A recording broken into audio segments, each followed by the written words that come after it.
Bismillahirrahmanirrahim. Assalamualaikum warahmatullahi wabarakatuh.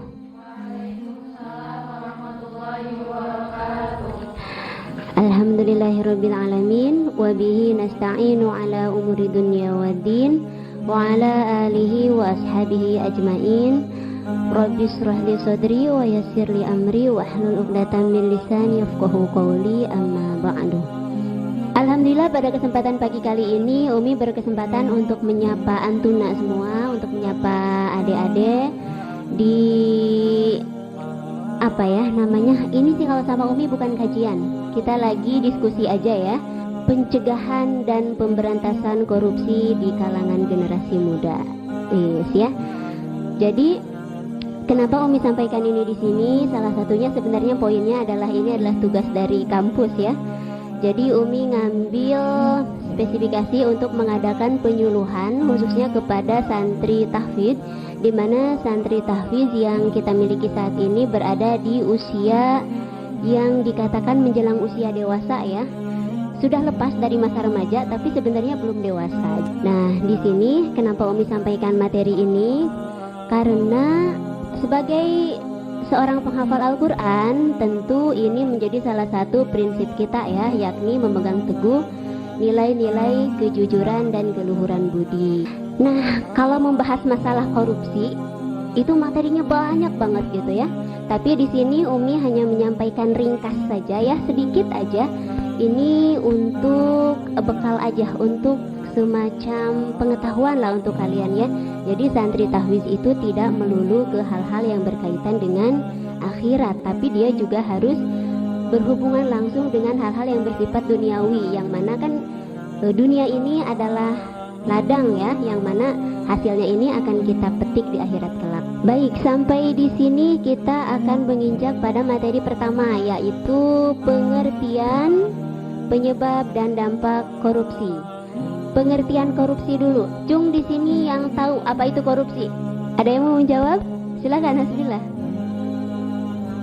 Mengambil yang bukan haknya, betul juga. Ya, jadi korupsi itu berasal dari bahasa Latin ya, corruptio, artinya tindakan menyalahgunakan kepercayaan publik yang dikuasakan kepada mereka untuk mendapatkan keuntungan sepihak ya. Nah, selain pengertian korupsi tadi, korupsi juga memiliki beberapa unsur ya. Yang pertama, korupsi itu dipastikan adalah perbuatan yang melanggar hukum. Yang kedua, bisa berupa penyalahgunaan wewenang. Yang ketiga, menyalahgunakan kesempatan ya. Yang keempat, memperkaya diri sendiri, orang lain, dan korporasi milik sendiri.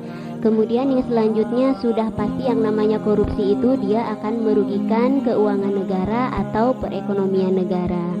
Nah, di sini kita juga punya teori penyebab korupsi. Kenapa sih seseorang itu bisa melakukan tindak pidana korupsi? Salah satu yang Umi ambil di sini adalah yang dikatakan oleh Donald R. Creasy. Beliau mengatakan 3 faktor yang berpengaruh terhadap fraud. Fraud itu apa? Kecurangan. Fraud, kecurangan. Ada 3 faktor yang berpengaruh terhadap fraud atau kecurangan. 1. Kesempatan. 2. Motivasi. Dan 3.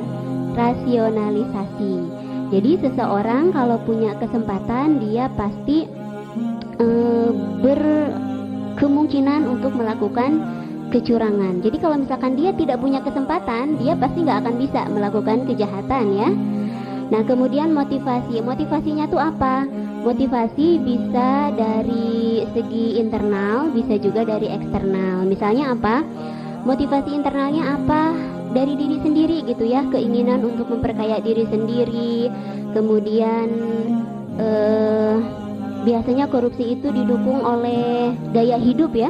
Gaya hidup yang glamor, yang mewah, sementara kemampuan finansial tidak sejalan dengan apa yang harus dia keluarkan. Maka jalan yang dia tempuh adalah mengambil jalan korupsi. Nah, selanjutnya ada faktor eksternal juga. Faktor eksternal ini bisa pengaruh ya, pengaruh dari lingkungan, pengaruh dari keluarga juga bisa. Kenapa seseorang itu bisa korupsi? Karena faktor keluarga juga. Kenapa? Misalkan anak yang harus dibiayai, kemudian istri yang gaya hidupnya sosialita begitu ya, sementara kemampuan finansialnya tidak mendukung. Nah, itu adalah faktor-faktor yang bisa mempengaruhi seseorang, terutama seorang kepala rumah tangga, kepala keluarga, untuk melakukan tindak kejahatan korupsi begitu. Nah, kenapa Umi sampaikan ini sama kalian? Karena kalian adalah calon ummahat, calon pendidik ya, untuk para pemimpin kita di masa yang akan datang. Maka sebagai seorang istri, sebagai seorang ibu, kalian bagaimana bisa mendukung nanti suami ke depannya supaya bisa tetap berlaku jujur di tempat kerjanya, kemudian bisa memegang teguh prinsip-prinsip budi pekerti yang baik ya, seperti apa? Karena kalian nanti akan berpengaruh sangat besar sekali ya bagi kepribadian, bagi perilaku kepala keluarga nanti ya, kepada suami terutama. Korupsi itu memiliki dampak yang sangat luas sekali, tidak hanya dalam satu bidang ya, tidak hanya dalam pemerintahan saja. Korupsi juga bisa berdampak terhadap sektor ekonomi, kemudian bisa berdampak terhadap sosial dan kemiskinan masyarakat, bisa berdampak dalam birokrasi pemerintahan, politik dan demokrasi dan sebagainya. Selanjutnya, kalau dampak sosial dan kemiskinan masyarakat gimana Umi contohnya? Nah, contohnya misalkan yang sekarang lagi booming, bansos ya. Bantuan sosial itu dari Kemensos, dari Kementerian Sosial itu selalu ada walaupun tidak sedang pandemi. Nah, misalkan sekarang karena lagi pandemi, bantuan sosial itu diperuntukkan untuk seluruh lapisan masyarakat yang terkena imbas pandemi COVID-19. Selanjutnya adalah dalam hal birokrasi. Ini yang paling sering kita temui. Mungkin nanti ketika kalian bikin KTP begitu ya, bikin kartu keluarga, bikin surat pindah dan lain sebagainya, kalau dari sananya kan gratis, jadi tidak dipungut biaya. Maka ketika ada hal-hal seperti itu, tugas kita adalah mengingatkan. Padahal sebenarnya itu adalah sebuah kesalahan, itu tidak boleh dibiarkan. Model-model korupsi itu ada banyak. Di sini yang Umi ringkas ada 6 ya. Pertama, penyuapan, suap menyuap ya, itu bribery namanya. Kemudian embezzlement, kemudian ada fraud, ada favoritism, ada extortion, dan ada gratifikasi. Penyuapan itu bisa mencakup tindakan memberi dan menerima suap, baik itu berupa uang maupun barang. Kemudian yang kedua tadi ada embezzlement, itu merupakan tindakan penipuan dan pencurian sumber daya yang dilakukan oleh pihak-pihak tertentu yang mengelola sumber daya tersebut ya, baik berupa dana publik ataupun sumber daya alam yang dia urus tadi. Kemudian ada gratifikasi. Kalau gratifikasi itu apa? Jadi secara singkatnya mah ini adalah hutang jasa. Gratifikasi itu yang mana seseorang memberikan sesuatu kepada orang lain. Nah, di mana ketika si pemberi ini dia butuh sesuatu, dia akan datang kepada yang sudah dia kasih sesuatu tadi, dia akan nagih balas budi gitulah. Nah, selanjutnya adalah lembaga pemberantasan korupsi. Cung, siapa yang tahu ada berapa lembaga pemberantasan korupsi di Indonesia? Tahunya satu, apa aja? KPK. Nah, betul ya. Sebenarnya ada 4. Yang pertama KPK, yang kedua Mahkamah Agung, yang ketiga Kejaksaan Agung, dan yang keempat Polri. Ya. Nah, selanjutnya di sini adalah tokoh koruptor Indonesia ya. Ini untuk pengetahuan aja ya, tidak bermaksud menjatuhkan atau istilahnya apa namanya, black name campaign gitu ya. Jadi menghitamkan nama seseorang tidak, tapi ini adalah sebagai pengetahuan saja. Kalau mantan Putri Indonesia 2001 yang kemudian menjadi tersangka, Angelina Sondag, betul. Update berarti dia ya. Iya, nah dalam tapi luar biasa sekarang dia menjadi penghafal Quran ya, hafal Quran sekarang ya, di dalam penjara, luar biasa sekali. Karena sebagai seorang mu'alaf, kalau kita lihat kasusnya, sebenarnya ini banyak terjadi dalam kasus-kasus korupsi. Jadi orang itu nerima uang tanpa dia tahu uang itu dari mana. Salah satunya yang terjadi dengan Angelina Sondag itu seperti itu. Jadi dia dikasih uang 2 atau 3 miliar oleh bosnya saat itu, dan haram hukumnya untuk bertanya itu uang apa. Jadi semuanya dikasih. Nah otomatis ketika nanti ada kasus kan semuanya ini kena ya, walaupun dia nggak tahu itu sebenarnya uang tuh dari mana gitu ya. Ada banyak sebenarnya yang bisa kita lakukan sebagai generasi muda. Cara mencegah korupsi di kalangan generasi muda itu yang pertama adalah dengan memperkuat pendidikan agama. Agama apapun itu pasti sangat menekankan kejujuran, keadilan ya, keluhuran budi pekerti. Maka dalam agama apapun tindak pidana korupsi itu tidak akan dibenarkan. Jadi cara mencegah korupsi di kalangan generasi muda adalah salah satunya dengan mengadakan pelatihan dan pendidikan anti korupsi. Seperti saat ini misalkan ZK telah mengadakan pendidikan anti korupsi pada tanggal berapa sekarang?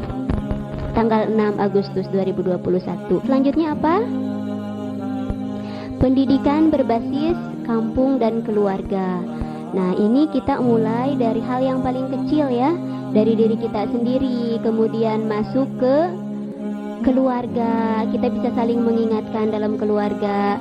Kalau misalkan keluarganya ada yang menjabat sebagai petugas region, misalkan ada yang jadi RT, ada yang jadi RW, ada yang jadi kepala desa mungkin, atau bahkan ada yang anggota dewan, maka mungkin bisa sharing dengan keluarganya, bisa berbincang-bincang terkait pendidikan anti korupsi ini ya. Selanjutnya yang bisa dilakukan generasi muda untuk mencegah korupsi adalah melalui media.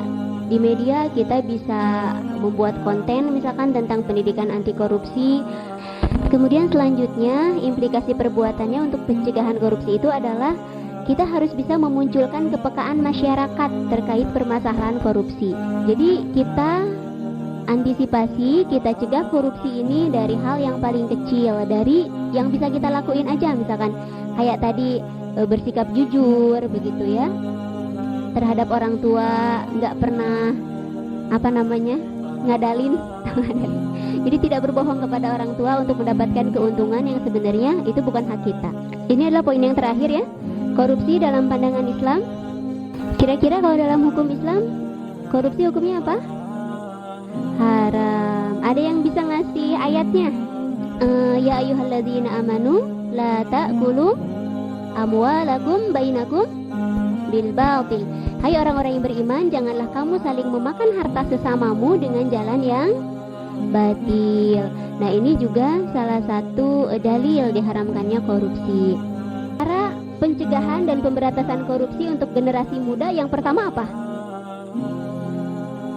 Memperkuat pendidikan agama, karena dalam agama apapun tidak ada yang akan membenarkan korupsi. Walaupun dalam implementasinya, misalkan dalam pelaksanaannya sama juga dengan orang muslim, ada yang taat, ada yang tidak. Nah, tapi yakin agama apapun tidak akan ada yang mengajarkan korupsi, tidak akan ada yang membenarkan korupsi. Nah, makanya salah satu atau hal utama yang harus dilakukan oleh generasi muda untuk mencegah dan memberantas korupsi itu adalah dengan memperkuat pendidikan agama, terutama untuk orang Islam ya, untuk seorang muslim. Seperti tadi yang Umi sampaikan, bukan Umi sampaikan sih, Bang Napi yang bilang ya. Apa tadi Bang Napi bilangnya? Kejahatan itu tidak hanya terjadi karena ada niat pelakunya, tetapi karena ada kesempatan. Terima kasih teman-teman atas waktunya, atas kesempatannya. Kita sudah berbicara tentang pendidikan anti korupsi di sini. Mudah-mudahan bermanfaat buat teman-teman semua. Mudah-mudahan hal yang paling Umi harapkan dari penyuluhan ini, bukan penyuluhan atau ini mah diskusi ya, dari diskusi ini adalah ini bisa menjadi bekal bagi kalian, juga bisa bermanfaat untuk kalian, bisa mengetahui setidaknya ya apa itu korupsi dan dampaknya, penyebabnya, kemudian sampai ke tadi peranan generasi muda dalam memberantas korupsi itu seperti apa ya. Paham ya? Insya Allah. Baik, kalau tidak ada yang ingin ditanyakan, kita tutup dengan hamdalah, istighfar dan doa kafaratul majelis bersama-sama. Alhamdulillahirabbil alamin. Subhanakallahumma wa bihamdika asyhadu an la ilaha illa anta astaghfiruka wa atubu ilaik. Wabillahi taufiq wal hidayah, waridha wal inayah. Wassalamualaikum warahmatullahi wabarakatuh.